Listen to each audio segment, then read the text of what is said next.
2008, China began to assemble banks of artillery around Beijing, 6,700 artillery guns and over 4,000 rocket launchers. Thousands of civilians, many of them peasant farmers without any military experience, were enlisted to man the guns. The government was concerned about the upcoming Beijing Olympics, not the security of the games, the weather. My name's Moxie, and this is your Brain on Facts.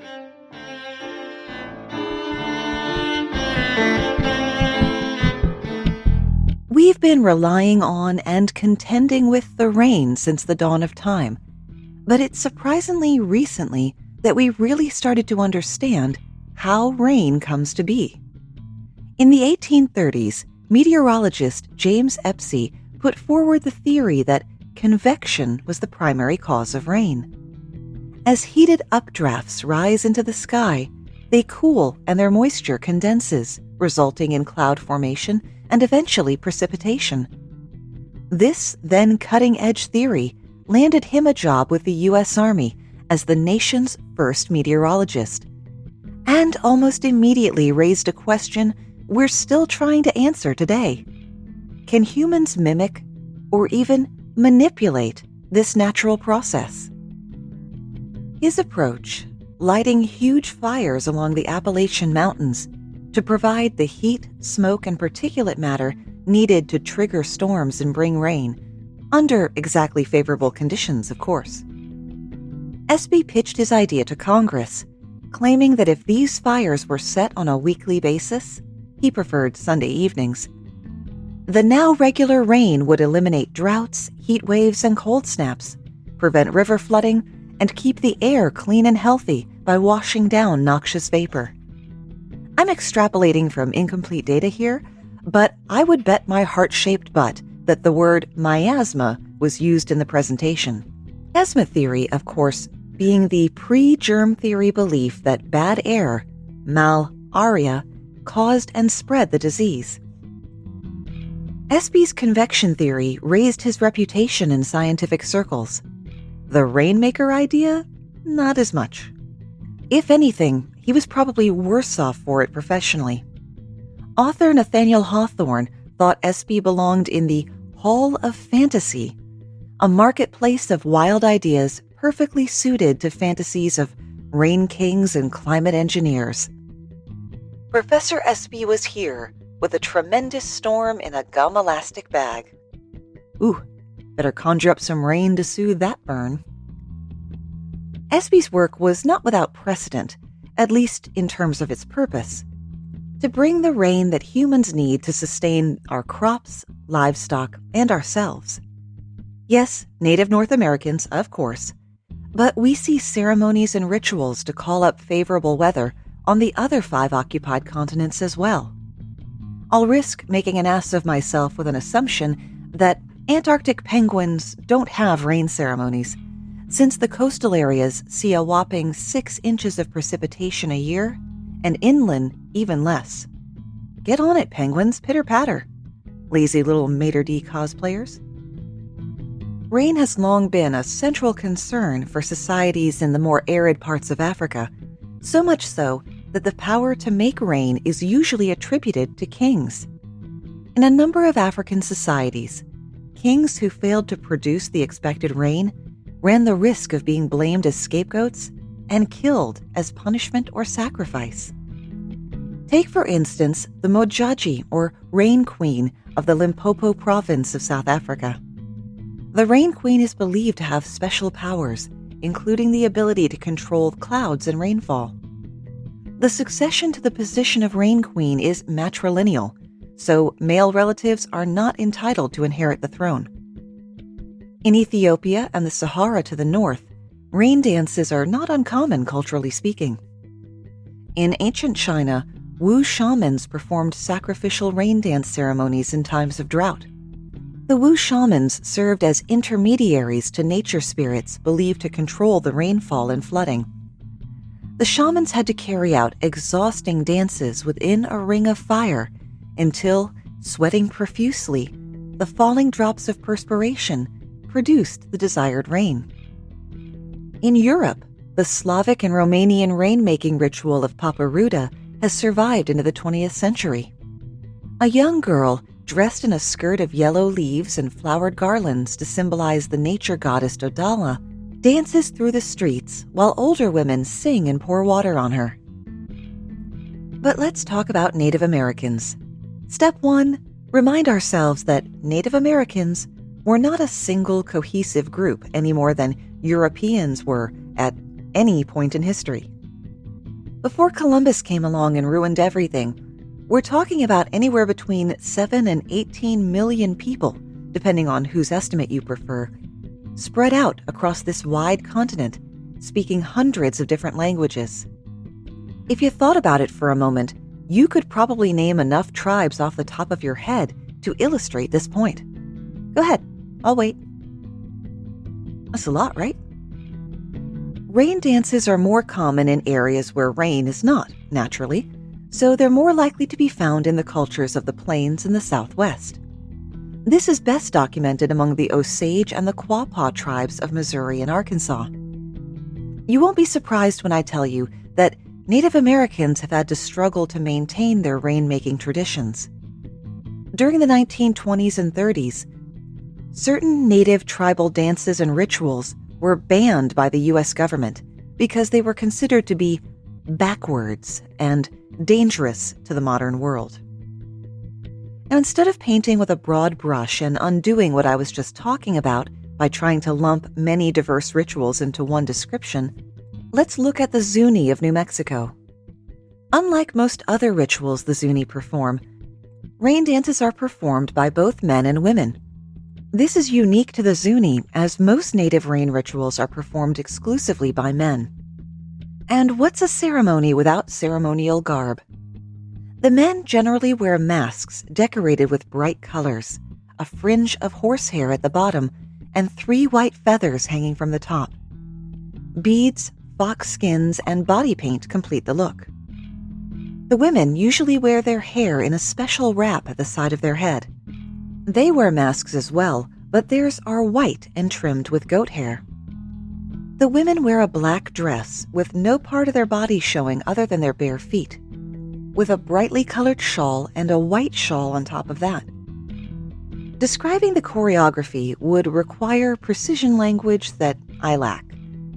I encourage you to look it up on YouTube, but I'll leave you with the setup that men and women form separate lines and participants move in a zigzagging pattern. The desire to control the weather is extant today. You've probably heard somewhere along the line about cloud seeding. No shame if, like me, you weren't 100% certain if that was a real thing people did, or if it's something they did and it actually works. Cloud seeding is a weather modification technique that improves a cloud's ability to produce rain or snow by artificially adding condensation nuclei to the atmosphere, providing a base for snowflakes or raindrops to form. Clouds are made up of tiny water droplets or ice crystals that form when water vapor in the atmosphere cools and condenses around some kind of particle, usually some kind of dust. Without those particles, known as condensation nuclei, raindrops and snowflakes can't form, and precipitation will not occur. Today, silver iodide and dry ice are the most common chemicals used for seeding. The chemicals are introduced into the cloud by being dropped from an airplane or shot from a rocket. Liquid propane is sometimes also used, which turns into a gas at cold temperatures, freezing the surrounding air so that crystals form spontaneously out of the vapor. Cloud seeding was first discovered by accident in July of 1946 by scientist Vincent Schaefer when he was experimenting at the General Electric Research Lab in New York. He was trying to produce a cloud in a chest freezer, as you do, but it just wasn't cold enough, so he tossed in some slabs of dry ice. To his surprise, he found that when he incidentally exhaled into the air of the freezer, it created snow crystals. By the by, you know how we've been really concerned about respiratory droplets for the past year and a half, and should still be? Well, you know how when you breathe out in the winter and you see a vape-like cloud? Those are respiratory droplets. That's what wearing a mask contains. Schaefer then worked with Bernard Vonnegut, older brother of author Kurt Vonnegut, to develop silver iodide, a compound that increases the size of water droplets, and large enough water droplets could be cozened to rain or snow inside. As research moved forward, however, Schaefer and Vonnegut saw weather modification less about modifying weather and more about enhancing it, helping the weather to do what it was going to do anyway. Science is pretty split on the possibility of weather manipulation, and we won't even get into the ethical implications today. Weather modification is a pretty sci-fi sounding concept, and it tends to inspire ideas and projects that sound like they fell off the loose pages of a deteriorating pulp paperback. Take, for example, hail cannons, which we'll get into more later. Proponents claim that the concussive force the noise of the cannon makes stops hailstorms by shattering the hail with shockwaves. They've been used throughout Europe since the early 20th century and are still in use in some areas today, even though there's precious little evidence of hail cannons doing sweet Fanny Adams about the hail. After the experiments at GE's lab, there was a feeling that humanity might finally be able to control one of the greatest variables of life on Earth. And as Cold War tensions heightened, weather control was looked at from a whole new angle. The angle that it could be used as a weapon by the U.S. against the Soviets. Ah, the Cold War, that bad penny that just keeps turning up. How is it that I can't bring up dubious science without name-checking the Cold War? It only lasted for 44 years. That's a narrow slice of human history. Dr. Edward Teller, the father of the H-bomb, testified in front of the Senate Military Preparedness Subcommittee that he was, quote, more confident of getting to the moon than changing the weather, but the latter is a possibility. In August 1953, the President's Advisory Committee on Weather Control was formed to determine the effectiveness of weather modification procedures and the extent to which the government should engage in such activities. Here are some of the highlights. Using colored pigments on the polar ice caps to melt them and unleash devastating floods. Ooh, bit prescient, that one. Releasing large quantities of dust into the stratosphere, creating precipitation on demand. Using a satellite to focus sunlight to scorch foreign cities. Boy, the writers from James Bond missed out on that one. And building a dam fitted with thousands of nuclear-powered pumps across the Bering Strait. This hypothetical Russian dam would redirect the waters of the Pacific Ocean, raising the temperature in cities like New York and London. This was ostensibly to relieve the severe cold of the Northern Hemisphere. But if you believe that, I have some swampland in Florida you might be interested in. We talked about that in episode 155, Hate to Burst Your Bubble. These weren't underground bunker secrets. Plans for military weather manipulation were openly discussed in the media during the mid-1950s, on both sides. In December of 1950, the Charleston Daily Mail ran an article quoting Dr. Irving Langmuir, who had worked with Schaefer for a time. Rainmaking or weather control can be as powerful a war weapon as the atom bomb, a Nobel Prize-winning physicist said today. Dr. Irving Langmuir, pioneer in rainmaking, said the government should seize on the phenomenon of weather control as it did on atomic energy when Albert Einstein told the late President Roosevelt in 1939 of the potential power of an atom-splitting weapon. In the amount of energy liberated, the effect of 30 milligrams of silver iodide under optimum conditions equals that of one atomic bomb, Langmuir said. In 1953, Captain Howard T. Orville was named chairman of the Committee on Weather Control, and he could hardly seem to miss a chance to talk to newspapers and magazines about how the United States might take control of the literal skies. The May 28, 1954 cover of Collier's magazine showed a man, quite literally changing the seasons with a system of levers and push buttons. That cover is like 50% of the Google image results if you look for weather manipulation. From the cover story, a weather station in southeast Texas spots a threatening cloud formation moving towards Waco on its radar screen. The shape of the cloud indicates a tornado may be building. An urgent warning is sent to Weather Control Headquarters. And less than an hour after the incipient tornado was first sighted, the storm was broken up. There was no loss of life, no property damage.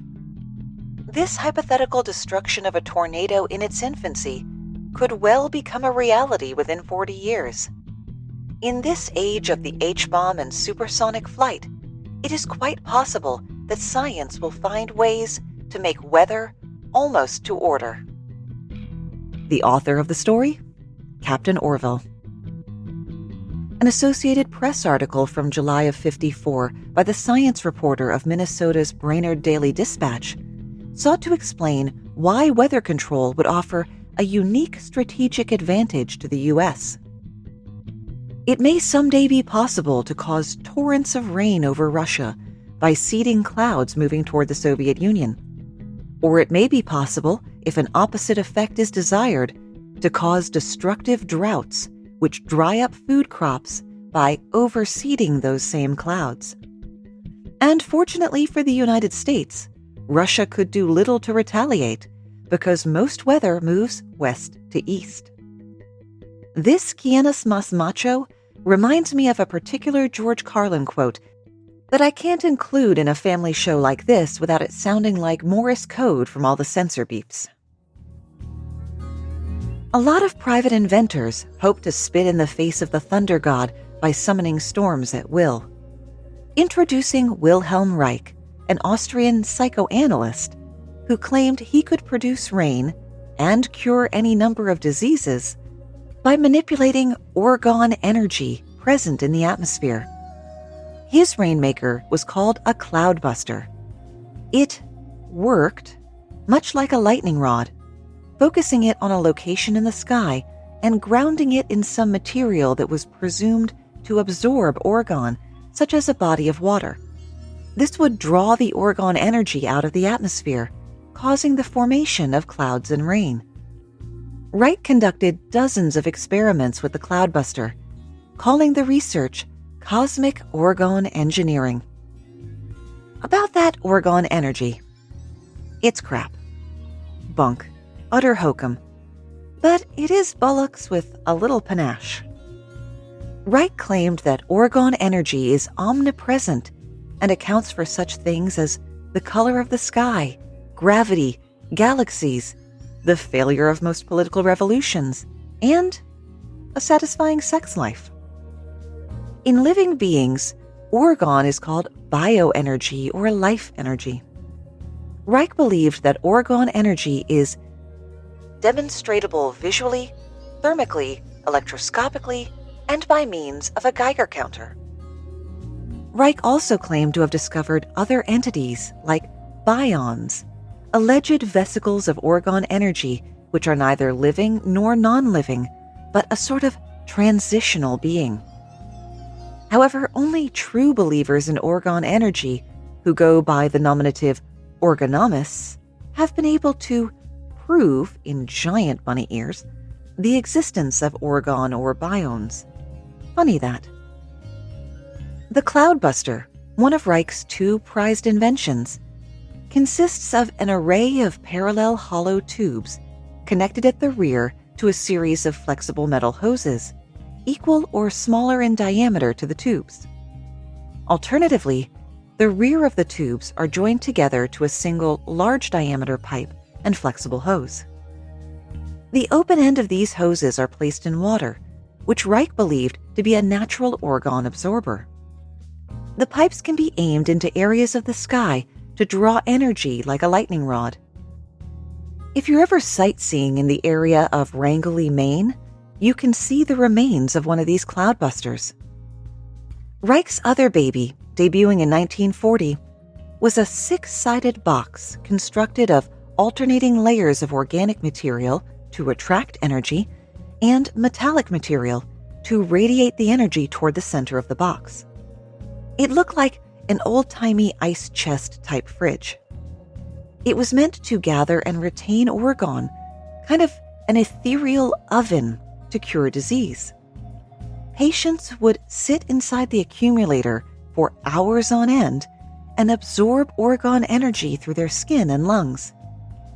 The accumulator had a healthy effect on blood and body tissue by improving the flow of life energy and releasing energy blocks, if the pamphlet is to be believed.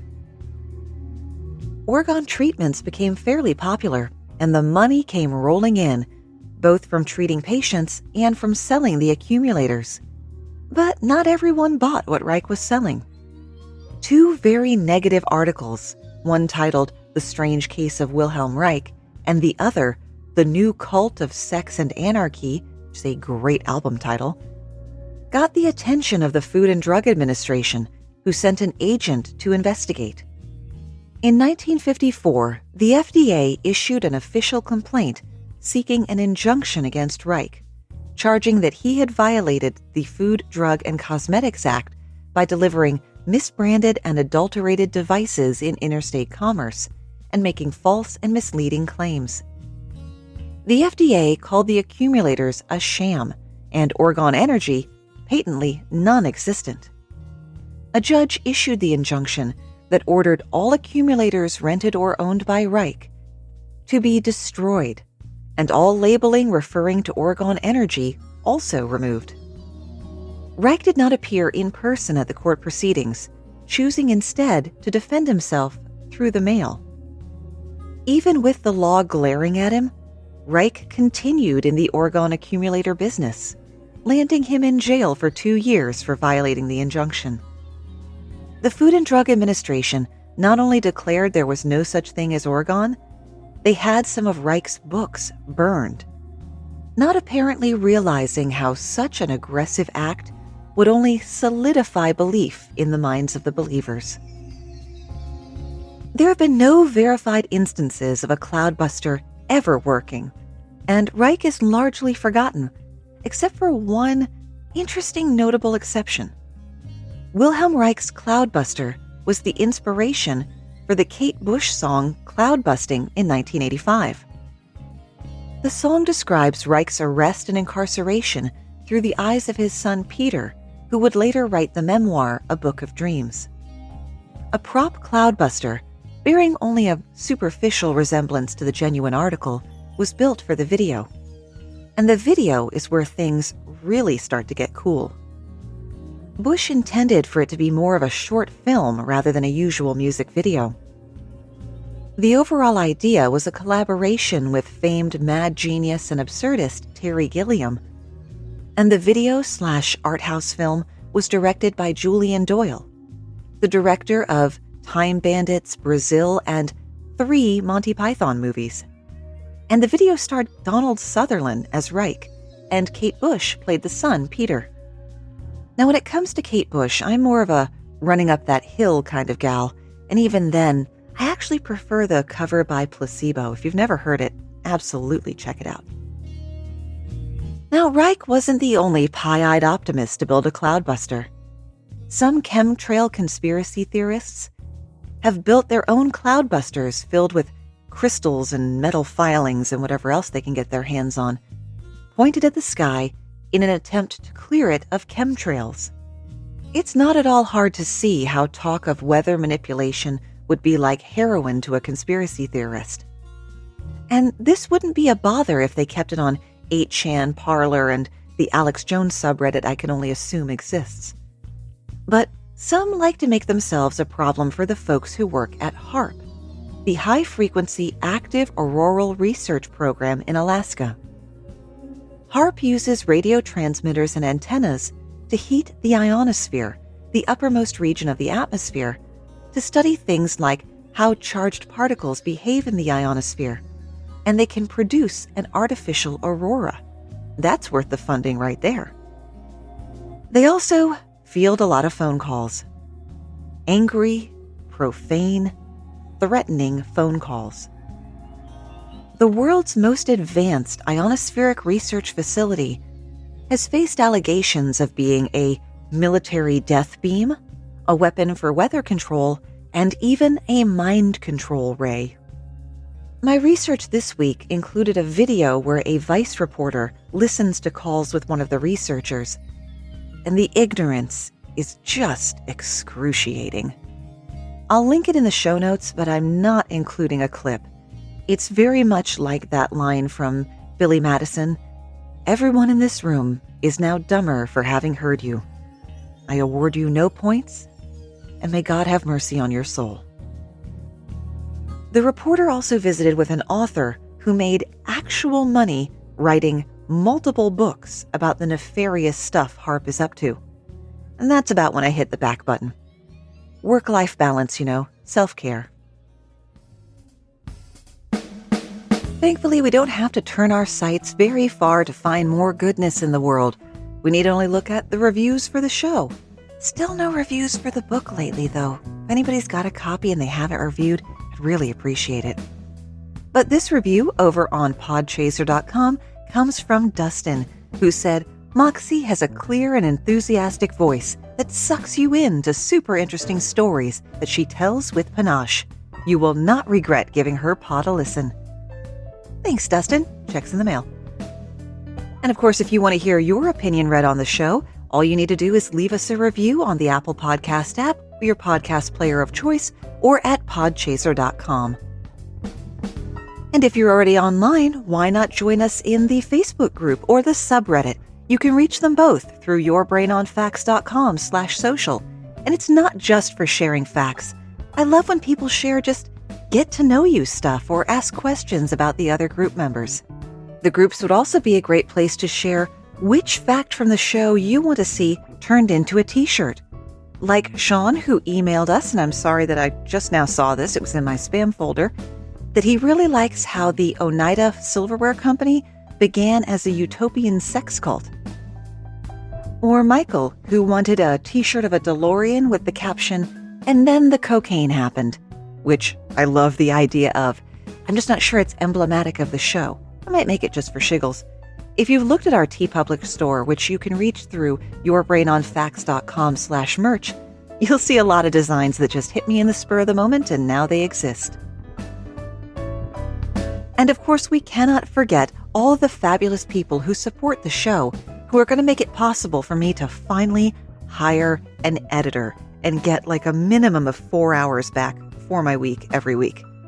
That's huge, you guys. That's really, really huge. So welcome to our newest members, George, Eleanor, Angela, and Drew.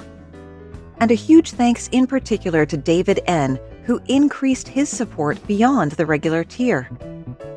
Supporters at patreon.com/yourbrainonfacts not only get early ad-free versions of the episode, but they also get the bonus mini episodes, including the one on human-chimpanzee hybrids from Russia, which I teased in last week's episode, Project Pigeon and Acoustic Kitty. And to my members, the episode you just voted on will be in August, because I don't know how to read a calendar, apparently. So you'll also get to vote again in August. Look for 2 bespoke episodes. And if you want to support the show, but you don't want to do so financially, no problem. The single best way to help a podcast is to tell people about it. Share social media posts, or just tell your friends when you hear something interesting on the show.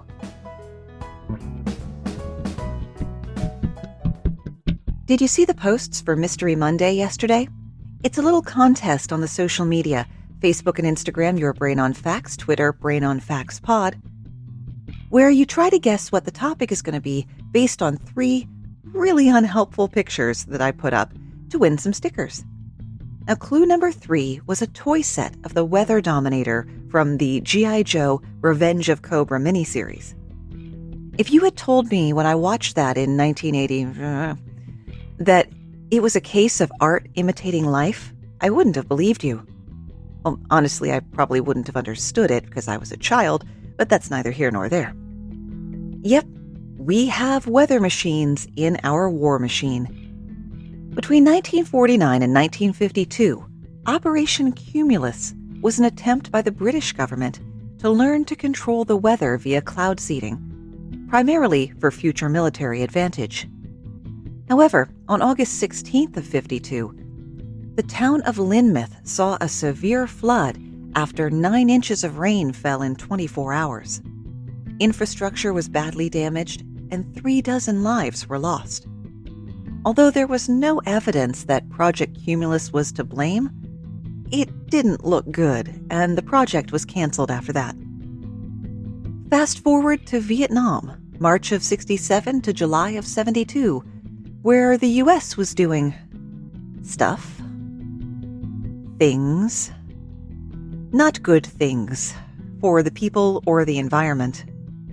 Agent Orange, of course, comes to mind, a horrific substance, a decent band, but just one color in a terrible rainbow of environmental destruction and birth defects. Lesser known, and luckily less effective, was Operation Popeye, the plan to extend the monsoon season. That's the rainy season brought on by prevailing winds, and the word monsoon actually refers to the wind, not the rain.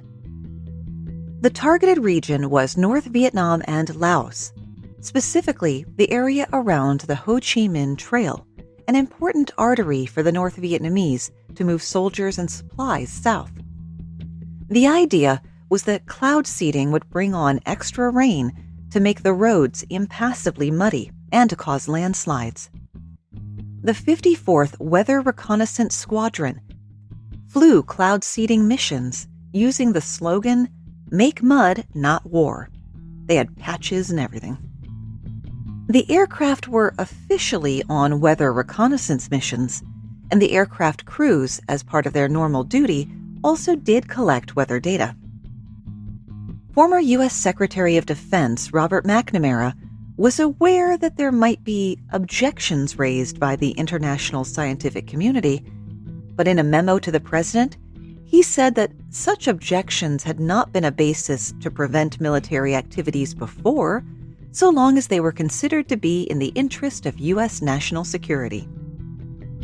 This program was allegedly sponsored by Secretary of State Henry Kissinger and the CIA without the authorization of then Secretary of Defense Melvin Laird, who had categorically denied to Congress that a program for modification of the weather for use as a weapon even existed. The name Operation Popeye made it out into the public with a brief mention in the Pentagon Papers and an article in the New York Times. If you're worried that I'm going to have a near-endless list of weather weapons, don't fret. The sun set on them officially in 1977 with the Environmental Modification Convention, formerly called the Convention on the Prohibition of Military and Other Hostile Use of Environmental Modification Techniques. Does not make for a good acronym. An international treaty prohibiting the military or other hostile use of environmental modification techniques that would have widespread, long-lasting, or severe effects. More forms of weather modification or geoengineering were banned in 2010 by the Convention on Biological Diversity. So, looks like we'll have to keep our meteorological meddling to ourselves. In 2005, Nissan installed 20-foot hail cannons at their plant in Mississippi after suffering damage in a devastating hailstorm, much to the annoyance of the people who live nearby. A hail cannon is a shockwave generator which claims to disrupt the formation of hailstones in the atmosphere. The concept goes back farther than you'd expect, to the wine-growing regions of France, where church bells were traditionally rung in the face of oncoming storms, later to be replaced by rocket fire and cannons, the regular kind of cannon. These days, we use a mixture of oxygen and acetylene, just like in a welding torch. The resulting blast moving through the upper chamber and the cone develops into a shock wave. This shock wave then travels through the cloud formations above, creating a disturbance which the cannon's manufacturers claim disrupts the growth phase of hailstones. When activated, the system fires off gunshot-like sounds into the sky every 6 seconds. The manufacturers claim that Rather than damaging lumps of ice, the precipitation will fall as rain or slush. It is said to be critical that the machine is running during the approach of the storm in order to affect the developing hailstones, although all the manufacturers unanimously agree that the radius of the effective area is less than 500 meters. That's just under a third of a mile. Even if you busted up all the hail in that circle, wouldn't more hail just blow in 5 minutes later? Farmers have also used hail cannons to prevent their crops from being pulverized. Other farmers, however, like those who live near a Volkswagen factory in Mexico, where hail cannons are supposed to protect the brand new cars rolling off the line, are less enthused. Those devices are being blamed for causing a drought during months when the farmers were expecting much-needed rain. While some may be convinced of the hail cannon's power, scientists have their doubts. A review by Dutch meteorologist Jan Waringa concluded that these technologies were, quote, a waste of money and effort, a sentiment echoed by the World Meteorological Organization. The only beneficial effect of firing explosive rockets and grenades at hail clouds may be the emotional satisfaction of the gunners who have fired at the enemy, he wrote. Speaking of damaging weather that starts with an H, between 1962 and 1971, Project Storm Fury was undertaken by the U.S. to seed a hurricane's eye wall with silver iodide to weaken the storm. After what appeared to be some initial success with a noted drop in wind speed, it was determined the results were inconclusive, the project was expensive and dangerous, and therefore abandoned. In terms of current and future weather modification, several Western states regularly practice cloud seeding to produce the additional rain they need. And in January 2011, it was reported that scientists in Abu Dhabi created over 50 artificial rainstorms between July and August of 2010. They used large ionizers to create fields of negatively charged particles, which created clouds and rain out of what had otherwise been a clear blue sky. These storms came with lightning, hail, and wind gusts as well. Bit of a mixed bag. And that's where we run out of ideas, at least for today. The 2008 Summer Olympics were held in August, the rainy season around Beijing, where that month can see 7 inches of rainfall. The world's largest sporting event is a tightly scheduled affair that the whole world is watching. You can't afford rain delays. So China seeded clouds that were approaching the venues so they would do their raining before they got to the games. If you ask the government, it worked a treat. Scientists, however, disagree. Remember, you can always find the links for the source material as well as the script at yourbrainonfacts.com. Thanks for spending part of your day with me, and stay safe.